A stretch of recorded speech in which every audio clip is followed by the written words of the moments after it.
So, it's that time of the year. Let's talk Halloween.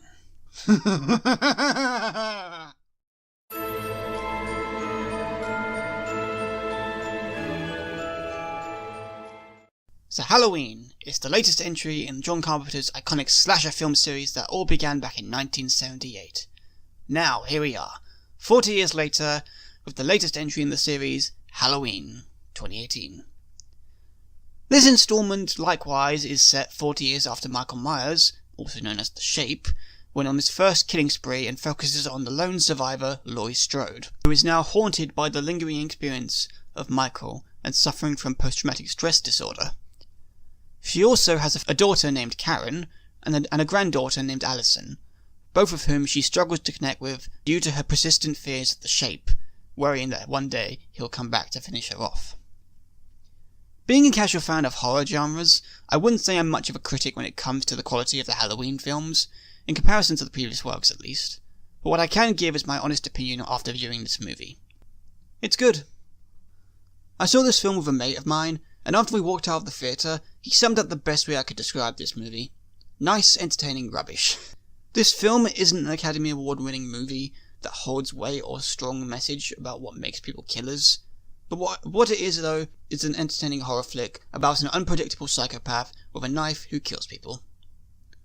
The majority of the film focuses on Laurie's story and how the events of the original film have impacted her and her loved ones. Suffering from post-traumatic stress disorder, she spends the rest of her life so far looking over her shoulders in fear of the Shape returning and is prepping for his arrival. These, I feel, are where the film's greatness shines the most. For fans of Halloween who've wanted to see this character return to the spotlight since her disappointing demise that was Halloween Resurrection, this film offers up a great story for the character that feels worth telling, and in some areas is both fresh and exciting.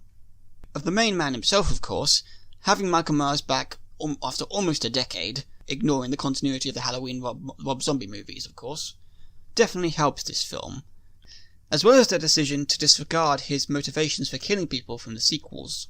He's not out there to kill because he's hunting his surviving family members anymore. He's just killing random people for no reason.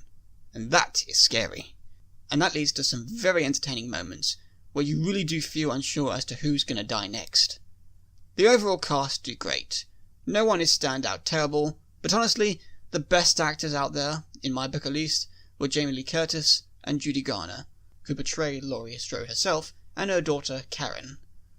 However, despite all this praise I'm giving, I'll also admit this film does have flaws, certain elements that do hold this back, and that is the rest of the story. This film continues the Halloween tradition of including teenagers and focusing on characters for the sole purpose of having them get drunk, talk about sex, and all the other teenage shenanigans we've seen in almost every single slasher film since Halloween's inception. And sadly, I feel that clashes with the main story David Green is trying to tell.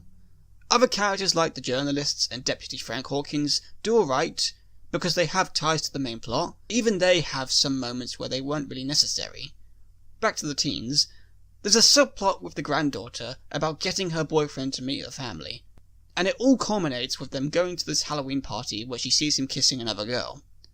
Now, while these earlier scenes were nice in letting us get to know the characters more, the end result for them goes nowhere, practically for the boyfriend, who just disappears from the rest of the movie once Allison walks out of the party.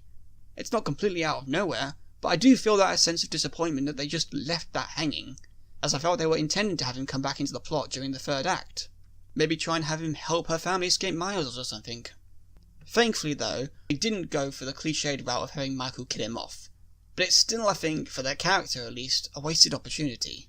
The rest of the teenage cast are really just there to get killed off by Myers. We've got the stereotypical babysitter and the child at home, along with her boyfriend. We've got the party-loving friend, who gets a great scene, I'll admit, where he's drunk and pouring his frustrations out to Michael while he's just standing there in the distance, and the whole scene has a lot of people in my theatre just laughing.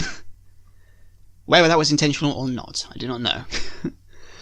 On their own, these scenes are good, some entertaining, some even funny, but when you put them together with a movie that's trying to tell the story of a mother and her family, dealing with confronting fears, suffering PTSD, and so on, it does kind of clash with the tones that you're trying to emulate. At least that's how I picked up on it. There's also another subplot that involves Michael and the Doctor who cares for him in place of Dr. Loomis, and while I won't say what it is, I will say that it involves a surprising twist that I didn't see coming, but also felt that the overall film could have done without it, as it really goes nowhere and amounts to nothing but an explanation as to how Michael escaped again. And honestly, I think leaving that a mystery too would have helped add to the suspense of the movie. For my overall verdict, I'd say this film amounts to this. For Halloween fans out there, it's a good enough film that has some good moments and callbacks to the previous films of the franchise, while also taking the series in a nice new step for the future. There are problems, and some parts of the film do lack in originality, and sometimes even suspense, but it was an overall enjoyable film to watch. For casual movie lovers and horror fans, it's a film I'd recommend seeing over Venom, of course, especially if you're in the mood for a film that will make you leave thinking, yeah, this was worth paying for. It's got a good cast with some great talent behind it, an alright but at points faulty script, and a whole lot of Halloween horror that I'm sure many will enjoy. So that is my review of Halloween 2018. Let me know what you thought of the film in the comments. Did you like it? Did you loathe it? Thank you all for watching this special day, and I'll see you in the next video. Happy Halloween!